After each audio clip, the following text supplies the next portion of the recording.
Hey, it's Christine, and it's been a while, but it's now January and everyone's doing their New Year's resolutions. And if you're following my channel, I'm sure you're probably thinking about weight loss, since that's what my channel is all about, and doing body recomposition. So less body fat, more muscle, which I'm all about now. But I wanted to share this one thing that I've learned coming from someone who used to restrict calories really hard, super motivated, would lose the weight, but then binge and gain it back. And then restrict really hard again, think that it was going to be different this time, binge and gain it back. It was just a never ending roller coaster. To now someone who can sustain around my goal weight. I'm not too crazy about seeing an exact number, but as long as it's somewhere near there, I'm pretty happy and I'm pretty happy with my body. And I found a structure and a routine that works so well for me. One thing about getting to your goal weight and losing weight is that, yes, you need to be in a calorie deficit to lose body fat. However, when you're reducing calories, you're also not giving your body the nutrients that it would need.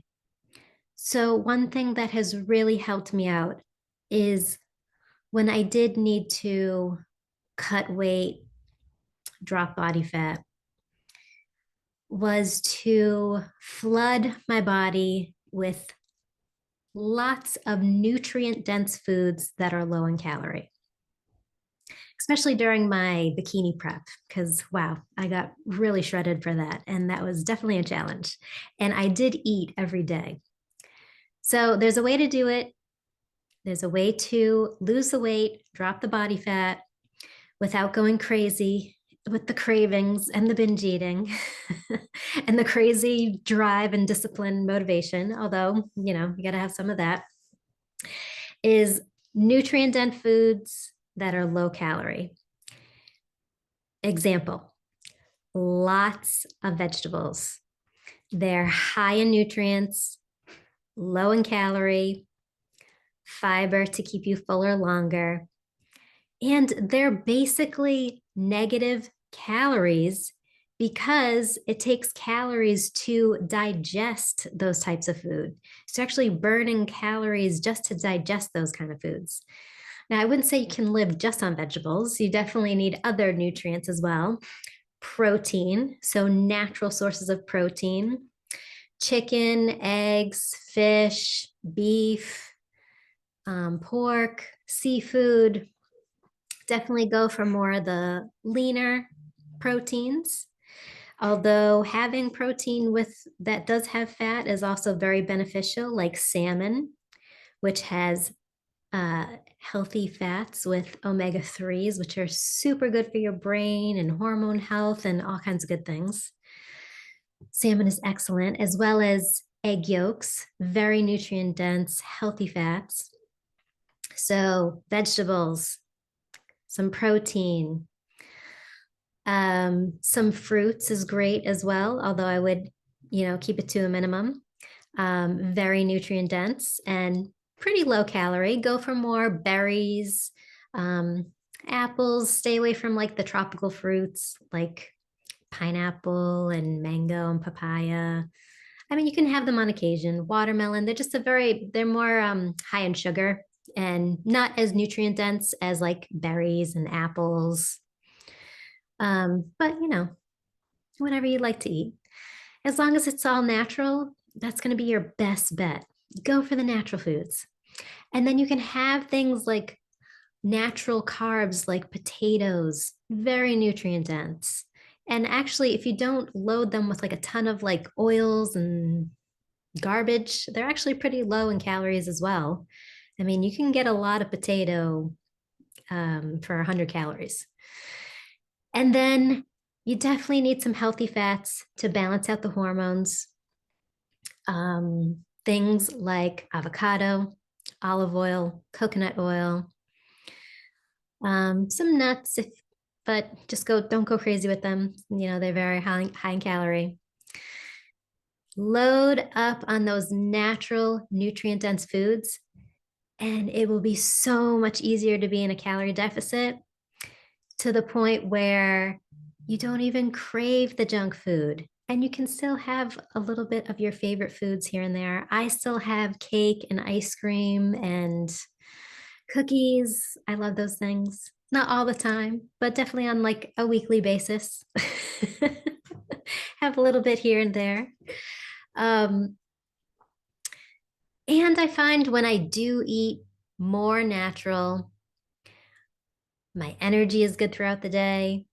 I sleep better. Sleep is so important for weight loss and balancing your hormones and reducing body fat.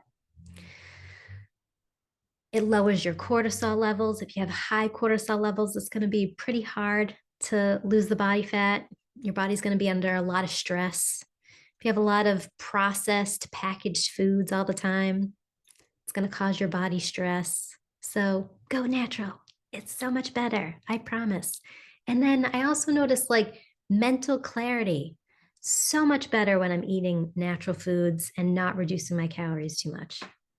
I mean, it's very logical to me. Like flood your body with the nutrients, keep your body happy, and then your body won't be stressed out, so it'll drop the body fat. And then to retain muscle, so you're not losing fat and muscle and looking like a wet noodle when you when you lose weight and like all like flimsy and I don't know, just not feeling very toned. Got to keep that protein up. So at least somewhere they say around like 0.6 to 1 gram of protein per pound of your weight. So for example, like if you're 150 pounds, shoot for somewhere around 100 to 150 grams of protein every day. And you can easily do that by doing like 30 or so grams of protein, maybe split it up into 4 or 5 meals throughout the day. Or, and your body can only absorb so much protein at a time. So it's probably better that you do it throughout the day. Um, yes, so that's how you reduce body fat and retain the lean muscle and have that dream body that you've always wanted. Feel good in your body, feel good in your clothes, feel good about yourself, feel proud about yourself. That's the key. So that's my biggest advice. Try not to be too harmful on your body because I know a lot of people go through weight loss as a way of self-hatred. Like, oh my God, I need to not eat for like 3 days and drop this weight as fast as I can. I know I've been there. So not knocking you. I've been there before. I just want you to be smart about it and do it in a way that is not going to make you go crazy. And then you have time to think about other things in your life besides losing weight. Just make it easy on yourself. I am available for coaching. So if you need an accountability coach to help you through this process, to help you create your meal plan, keep you on track, or if you're completely confused on like what to eat, or how many calories you should be eating, how to cut your calories consistently so the weight drops down, just check in with me, message me, and we can talk about my coaching options. And like, comment, subscribe, and I'll see you in the next video.